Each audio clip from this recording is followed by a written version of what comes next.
Welcome, everyone. Hope you had a great Memorial Day weekend and enjoying the Monday Memorial Day.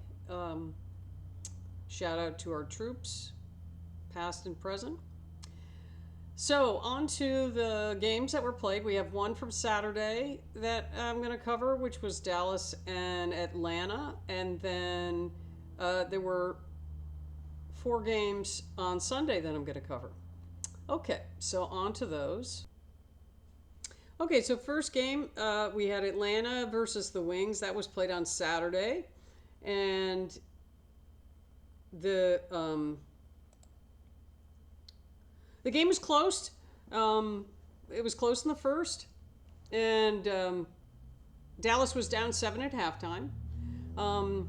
Paige Beckers had a decent first half. She was in double figures, but Enrique was scoreless until there was 2 minutes left in the third. So she was pretty non-existent in the first half. As far as Atlanta goes, Pow Pow got hurt. She got hit in the face by Paige Beckers, and it was incidental, but she had to go out and therefore could not come back in the game because she didn't. She had to participate in a jump ball, or she was ineligible for the rest of the game. So Ryan Howard took over for the most part at the point guard position, and she did pretty well, but her scoring went way down, which was noticeable. Because normally she's shooting up a bunch of threes and, scoring more for them. But she handled the pressure well, whatever pressure Dallas was putting on her, and she did really well. Hillman came in the first half. She had some nice plays, got a couple good shots. She's a hustler. I always like when I see players hustle. It's nice to see the effort. Alicia Gray, she had a great game. She ended up with 28 points, or 27 points, I think. And then Bree Jones, she's been kind of hit and miss. She's always tough around the rim, but sometimes she doesn't make her baskets. But it's early again. But she helped Atlanta build a 20-point lead in the third quarter, along with Coffey and Caldwell were both contributing to that lead that they built. So then Maddie Seagrass came in, and I actually wish they'd put her in more earlier, because she is another person that comes in and hustles, and she's all over the place. But her and a couple of other players came in after that 20-point lead, and she came in and helped drop that. They got it all the way back down to 7 in the fourth, but that was as close as they could get. And Atlanta held on for an 83-75 victory. So that was pretty much it. I did notice that Ryan Howard's shooting scoring was down. But, that's what happens when you play point guard sometimes, depending on what they want from the point guard. But I liked what I saw from Maddie Seagrass. She wears number 20, so always a shout out to that. Okay, so on to the next game. So we have the Dream and the Connecticut Sun. The Dream ended up winning this one 79-55, and I was pretty proud of them. They had a back-to-back, probably less than 24 hours apart, and they played pretty well. Coffey stepped up, and Alicia Gray, they both had 18 points. Caldwell and Howard had 12 and 11 respectively. It was really noticeable with the shooting. When you look at the shooting percentage, as a team, Atlanta shot 40%, but Connecticut only shot 31%. But they were in it. It wasn't like first half. They're playing decently, but then they hit a lull for some reason. It was 21-17 in the first, and they were only down by 3 at halftime. But Atlanta pulled away in the third. They were plus 11, and then in the fourth, Connecticut only scored 7 points, so you're not going to win doing that. But Atlanta was plus 11 and plus 9 in the third and fourth. Connecticut, Mabry had 12, Charles had 11, Nelson Adota had 11. And you can't win with those are your leading scorers, and that's all they're scoring, which, it shows you why they only scored 55 points. They look they look better than you thought they would be, but they're not performing right now. I don't know. They're on a road trip. Maybe they're. I don't know. It's I'm from Connecticut originally, and so I always kind of root for Connecticut teams because there's no pro sports in Connecticut. It's a small state, and you just everybody's either a Boston fan or a New York fan, and it's just nice to kind of root for a Connecticut team, and they've had bright spots, but they haven't put it together, and it's only game 4, so hopefully they'll get it together. Because they've certainly had some bright spots. J.C. Sheldon has been playing well. And I'm liking what I'm seeing from Nelson Adota. She definitely looks like she's improved. But they're just not gelling well as a team right now. So, but we'll see. Who knows what's going to happen. They got 40 more games to go. Okay, so on to the next game, which was the Sparks and the Sky. And that one was close for most of the game. But as you can see, the Sparks ended up winning 91-78. And Kelsey Plum did her thing. Kelsey Plum, 28 points. And she had some really nice assists. She had some nice drives into the lane and dished off to someone that got an easy layup. And Stevens was the beneficiary of some of those. So, and Stevens had 24 points. They had help from Barker, Sims, and Hamby in the scoring department. So that was really nice to see. I'm liking Ashley Barker. She caught my eye, as most people I would think, in the NCAA tournament when she was playing for Alabama, and she scored, I think, 41 points in their last game. And she was willing them on her back to win, and came up short, but she was a very noticeable player, and I'm going to be rooting for her. Except for when they play the Valkyries, but, I'm still going to be rooting for her. So, LA was missing Ray Burrell. She got hurt in the first game against the Valkyries. And then Rakita Jackson was out, too. I'm not sure what was going on there. But Plum's doing well. It's she's a great player. And I had mentioned once before, and just talking about her shooting form. And she's doing what she should be doing. She's shooting up and out, not this. When she was in Vegas, when she would miss, you could tell. It was just, she would throw this like rocket ship straight out. And it would just, no arc on it at all. And lately, so far, nice up form, great. And she's scoring. I mean, I think she's one of the top scorers in the league. I'll have to look that up and see where she is. But Plum's doing well. I mean, it was a good choice for her to go to LA, obviously. I'm also liking what I'm seeing from Azare Stevens. I noticed her more so in Unrivaled. She played really well in Unrivaled. She did really well in that one-on-one contest, and she's definitely gotten better. Alamon came in. She had a couple of nice plays. She stole an inbound play. They weren't paying attention on the inbound, and she, jumped in, stole the pass, and got a layup. So that's nice to see. Chicago, Reese Cardosa, 13 points, 12 points. Vandersloot had 11, and Rebecca Allen had 11. Both teams shot about 45%, but the Sparks outscored Chicago in each quarter, and then 8 points in the third, which basically gave them the win. I'm feeling bad for Courtney Vandersloot. I really like Courtney Vandersloot. She, when she's a good point guard, and she had some plays where she dished it, and no score on that. She missed out on probably 5 or 6 assists. And I really like Rebecca Allen. Rebecca Allen's a great 3-point shooter, and she was on a roll, and they took her out. So I don't understand that. And then Reese and Cardosa, they have just got to work on their strength to the hoop. Like going up strong, and Reese does this roundabout kind of hook thing. And she is, I don't know if she doesn't have the shoulder strength or it's just the way she's done it her whole life, but she doesn't go just grab the ball and go straight up. She does this loopy thing. And I don't know if they're working. I'm sure they're working with her on it because if I see it, those coaches have got to see it. But maybe that's just the way she's done it her whole life. But it's the cause of her missing a lot of those easy shots. I mean, sometimes it helps to get around a taller player, but not all the time. She doesn't need to do it all the time. So, anyway, but Chicago was in it for most of the game. But they just, like Connecticut, they're not coming through. And, hopefully they'll get it together.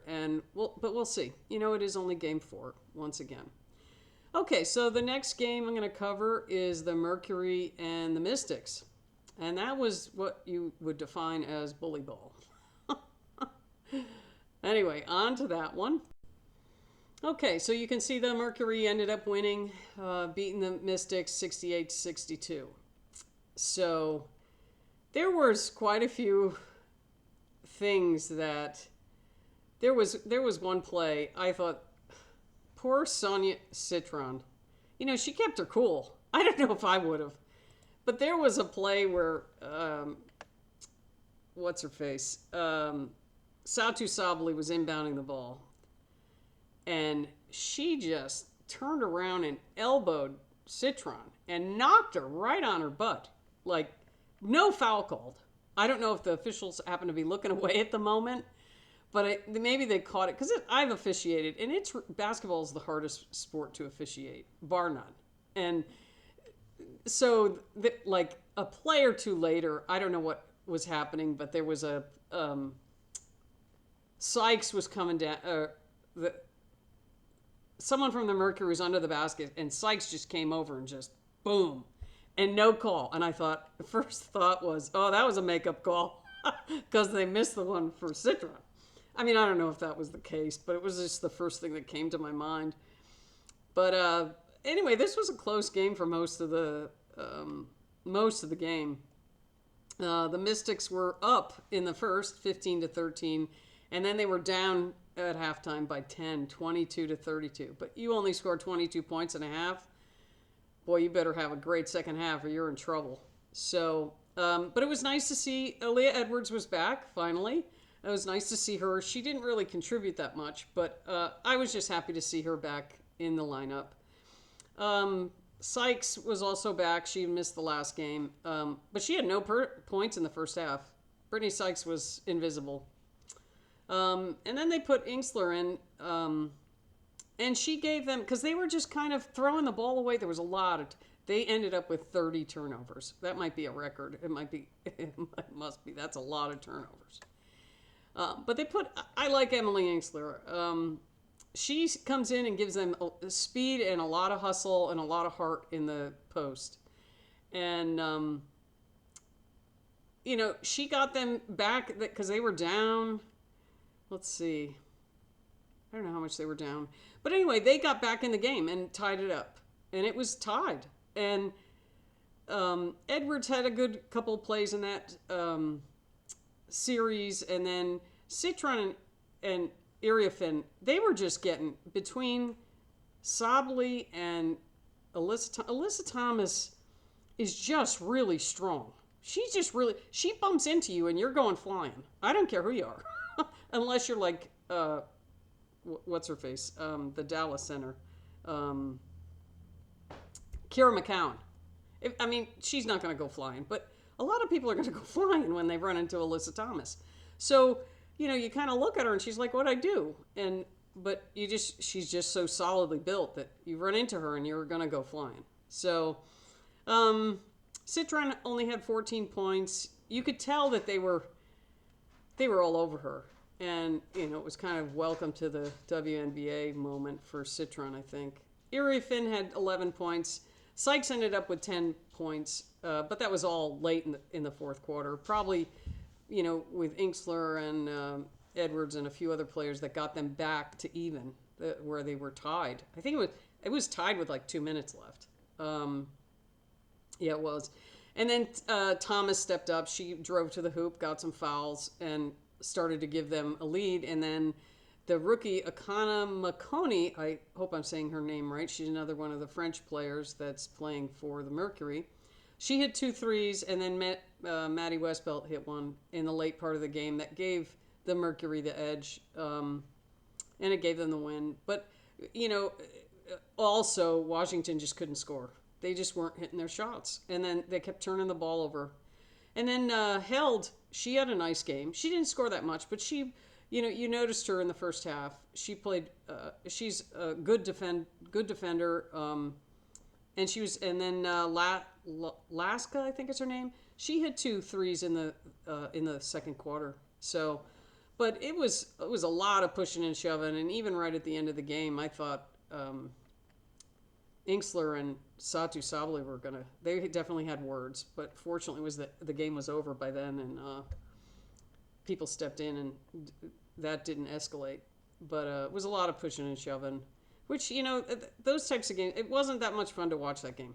It was, I'm kind of rooting for the Mystics. I mean, and I like the Mercury too, but the young players on the Mystics, but it was a bad game for them, and just all that fouling and turnovers, and it wasn't that much fun to watch, honestly. But hopefully both teams will do better, and they probably will.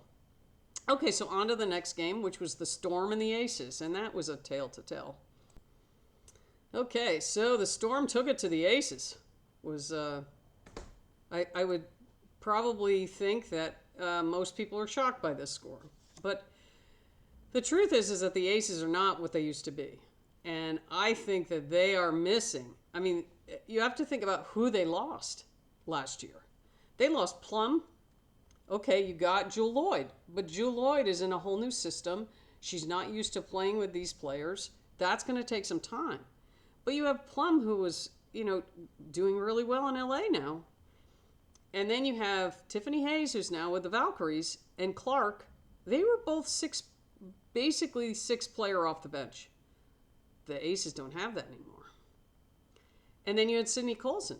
So that's a lot of, players that weren't, Plum's a starter, but you have 3 players that were coming off the bench really early to help. And, they don't have that anymore. And that doesn't mean that they can't figure that out as time goes on, but right now, it's noticeable. And the Storm were just relentless defense, which was, that's what I'm liking about the Valkyries. The Valkyries have this relentless defense, and it throws teams off. We'll see how they do against the Liberty. They got to go to New York and play them twice this coming week, so that's going to be interesting. But the Storm, NECA, good old NECA. Hey, Stanford, here we are. Stanford basketball, there we are. NECA shot 66%. And then, shout out to Erica Wheeler. I always liked Erica Wheeler on Indiana, and I was actually sad to see her go. But she's playing well in the Storm. She's a good point guard, and she's an experienced veteran. Erica Wheeler, 21 points. She shot 72% from the floor. So I was happy for her. That was nice to see. I like Erica Wheeler. And then you had Ezzy and Gabby. They both had 12 points. And then Skylar Diggins had 10 points. Skylar also had 8 assists. Wheeler had 7. NECA had 6. Seattle shot 60% as a team. I don't care who you are. You're not going to beat a team that's... Unless you're shooting 60% also, you're not going to beat a team that, as a team, shoots 60% from the floor. Asia Wilson only had 15 points. Jackie Young had 14. Jewel Lloyd had 14. And Kitley came in. She was in for most of the second half. She scored 11. I'm sure Becky Hammond probably said this, but their team defense wasn't very good. And Seattle's was great. It was nice to see Kitley in the game in the second half. She looked really good. I saw her in the first game and she looked really timid. But I'm sure she's going to progress and she's going to get in there more and more. But you can see it's nice to have someone 6'6" that can move that well. I wasn't sure the first game, but she looked pretty good. And she went up strong to the hoop. So, anyway, Vegas will figure it out. They have a core of good players, but I worry about their bench for the Aces. So, but we'll see how it goes. So tomorrow we have let's see. I know the Valkyries are playing, so I'm going to be doing a. Let's check this out here.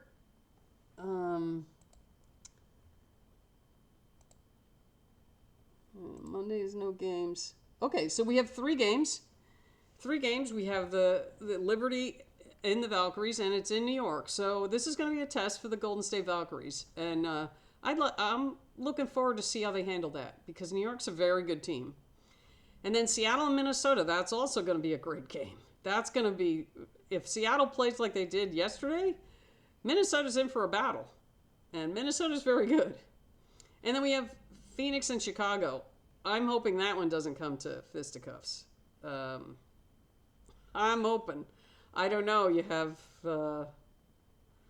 personalities, and hopefully it's a good game. But those are our 3 games for tomorrow.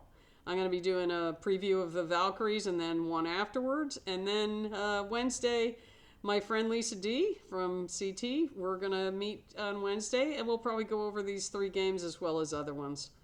So I'll see you then.